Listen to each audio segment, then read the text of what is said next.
6, 7. Old school. Red flags when dating. Welcome back. For those of you who don't know, my name is Kevin Samuels. I'm a professional menswear stylist, and my job is to make sure that each one of you looks good, smells great, and is your best each and every day. If you like these kind of videos, go ahead and subscribe to the channel and turn on notifications for our future live stream and video updates. Hit that bell. It's hard out here for a pimp. Guys, let's be honest. If you're going to date in today's world, 2017 going forward, the rules have changed. But instead of getting into all the reasons why, let's talk about some things going forward. If you've watched my channel, you've already know I'm all about guys first. When men are the best versions of themselves, the world is a better place.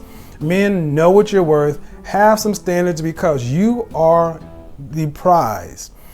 A woman reaches her peak of hotness at 25. Guys, if you can survive the 20s into 30s, you can demand everything.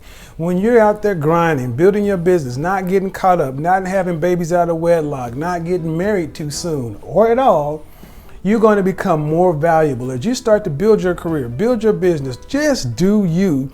You're going to be an attractive man on all kind of levels to so many different women. Guys, a lot of times, that'll be the first time guys experience any success with women in mass. Yeah, we've all dibbled and dabbled a little bit here and there, but typically guys don't experience the same level of success that women had when they were teens and in their 20s. So here's some things that guys need to watch out for when they're dating, regardless of the size of your pocketbook or your dreams or aspirations. And ignore these things at your peril, because just like all the great men of antiquity, the Bible, and in the past, a woman can need the help, but oftentimes the wrong woman can throw a man completely into chaos. Let's get started. Let's start off with this one. She wants to be courted.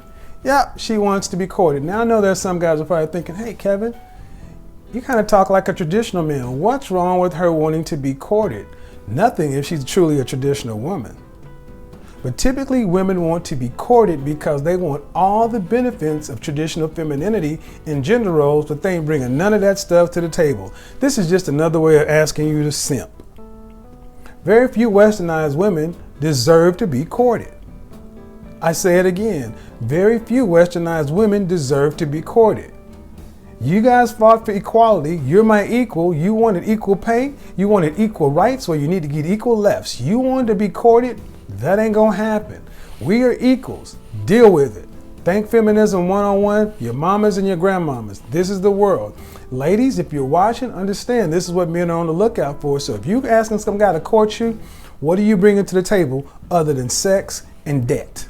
She's got a 90-day rule, or any kind of rule like this, in my opinion. The first time I hear a woman say she's got a 90-day rule, I'm out. The first time I hear a woman talk about this rule or any other kind of rule like that, I'm out. Just like the United States had a policy, we do not negotiate with terrorists. Women can be emotional terrorists. I do not negotiate with them, because if you give a mouse a cookie, it'll ask for a glass of milk. She has a 90-day rule. That automatically implies to me that she thinks her vagina is gold, that it's something that gum important that I have to work, strive, and earn for. I don't work that hard for anything that doesn't benefit me. Her vagina ain't it. If you have these 90-day rules, go out and blame all these Steve Harvey type guys who told you guys this foolishness.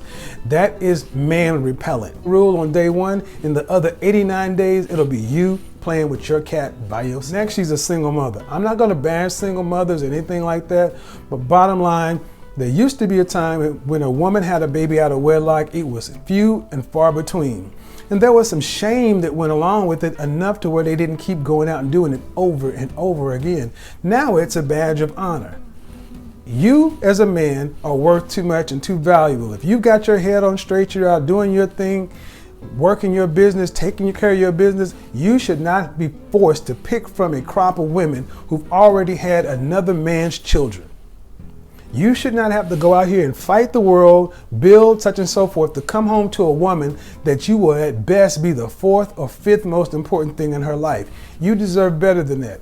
I am sorry, ladies, if you've had a child, that is your responsibility. Own it. Own it. And as far as I'm concerned, stay out of the dating scene until your kids are out of the house. You made the choice to have those children, especially if you did it outside of wedlock. If you made that choice, then you make the choice to wear that scarlet letter. It's not our problem, it's yours. Guys, do not date single mothers. I could write an entire novel on this one. Do it at your peril. Next, she's a strong, independent, fill-in-the-blank woman. For me, you have 3 times to say that. I'm a strong, independent, blank woman. I'm a strong, independent, blank woman. I'm a strong, independent, check please, I'm gone. Anytime that comes out of their mouth, non-negotiable in the sentence, whether it's day 1 or day 300. Because to me, that's an underlying issue that's waiting to burst through. A person who has to say, I'm a strong, independent anything is none of the things she says. It's like if you find yourself having to come into your house saying, I'm the man of this house. You got to say you're the man of the house, there's a problem. If you watch Game of Thrones, when Joffrey says, I'm the king, and Tywin told him any man who has to say he's the king is not the king. Strong, independent, blank anything needs to be strong, independent, and alone. She believes that men and women are equals. We are not equals. No male and female of any species on the planet are equal. We are different for a reason. I am not going to negotiate your role and my role. If you come into this saying that we're equal, we're automatically at loggerheads because you're not a woman in my opinion. You're a female. I don't date females. I date women. Just like the men will hear what I'm saying, the males will probably throw shade. If you want a woman that you're equal, you're really giving your manhood up, and I can't help you. For the guys out there who are trying to hear me, equality is not what it's cracked up to be. Typically, women want equality when it benefits them, and they want to be ladies when it suits them. I don't have time for all the back and forth because I'm trying to do what I'm doing. I'm leading, she's gonna follow. There can't be 2 captains. Pick your poison. If you pick equality, you'll die a slow death. She's a big time church girl. Look, I'm a Christian. I was born and raised in the church. I attend regularly, but big time church girls tend to come with big time church problems. There's no more hypocrisy in dating than in the church because unless she's a big time church girl and a virgin, you're already gonna have issues. Oftentimes, big-time church girls try to use the Bible as a weapon against the men that they date, to hold you biblically accountable for everything that it says a man should be, but yet not hold themselves biblically, morally, or ethically accountable to anything that it says a woman should be. They'll tend to take scriptures out of context, use biblical stories for their own selfish and manipulative ends, and hit you in a place to where you really can't defend your spirituality. That is the height of manipulative, deceptive, just bad behavior. I don't roll with big time church Bible thumpers for these primary reasons. If it doesn't suit you, move on. But you know the kind of person I'm talking about. And if it does, comment section below. Feel free to holler, because only a hit dog hollers. She's got lots of single girlfriends. You ever see a pack of animals roaming a neighborhood? There's always a lead animal and the ones that roam. It's all a bad situation. It's a game. Single women who hang out with other single women sit around and talk about single women stuff, and it's typically a lot about man bashing. Because just like most women, anytime they break up, it's never their fault. They never take accountability. Everyone they broke up with is a jerk. So if you start dating this woman who's hanging out with a lot of single girls, she's gonna go back to her friends, and everything that happens good over here, you're gonna be getting undermined with over here. She's got a lot of single girlfriends that she hangs out with, or a lot of single girlfriends, period. Peace, 2 fingers. You can't win because there's strength in numbers, and female foolishness is at an all-time high, and we don't need to deal with it.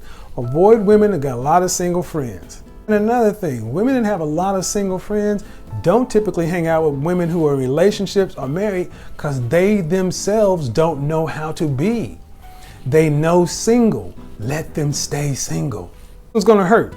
She comes from a long line of single mothers, aunts, and cousins. My ex-wife hit this to the mold. I love that woman. She was fine as frog's hair, but when I went her family, 13 of the most beautiful women I have seen in one family, 11 of them were single. And I got to know why. Because they all had that same strong, independent, blank woman strength. They all had that quintessential attitude, dysfunctional group of harpies if I ever met them.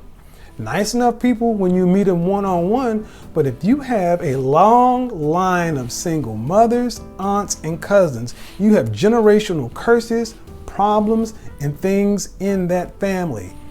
It will rear its head sooner or later. You don't want to be around either way. The downside is this woman typically has really good sex game. So, think with your big head, not with your little one. Look at the chips on the board and adjust accordingly. Don't even let yourself get sucked in. Ask some questions. Figure out what her family life is like, her family history. You're interviewing her for a job inside the corporation of you. You're the CEO. Why are you going to bring in somebody who's going to embezzle from the company, sell your secrets, and leave you in bankruptcy? And lastly, she's got a history of broken relationships, especially if she's an 8, 9, or 10. 8s, 9s, and 10s, every one of their exes were all jerks and buttholes. I've never ever met a woman who's upfront about their relationships in the past and say, you know what, I messed that up. I cheated on him, I hurt him, I did this, such and so forth. It's always something was wrong with every guy. From high school to college to lifetime, from lifetime to college to high school to junior high to elementary. Each and every boyfriend or guy they've dated along the line was always something wrong with the men. Guys, step back from this for a second. Ask yourself, the only common denominator in all of her situations was her. If there's always something wrong with everyone and it's not her, it's going to be you in a minute. Avoid this kind of woman at all costs, because all she knows is how to break up. All she knows how to be is in dysfunctional relationships. You're not going to come in and fix her. You're not going to come in and save her. Save yourself. Avoid her up front. All right, guys, those are just a few of the red flags I look for when I date. Look, I know that there's a lot going on out there and there are a lot of different things you got to ask for. You need to have a list of your own red flags, some definite non-starters, some non-negotiables, some deal breakers that you just won't deal with. Do me a favor, instead of talking about what mine are, let us know what yours are. Hit us up in the comment section and let us know what some of your non-negotiables, non-starters, deal breakers are, so guys can learn how to ask the right questions and figure out what's right for them so they won't end up in wrong situations. This kind of content, go ahead and give me a big thumbs up and share this out to whoever you think can use the information. Thank you guys so much for watching and subscribing. Until the next time, talking to you later.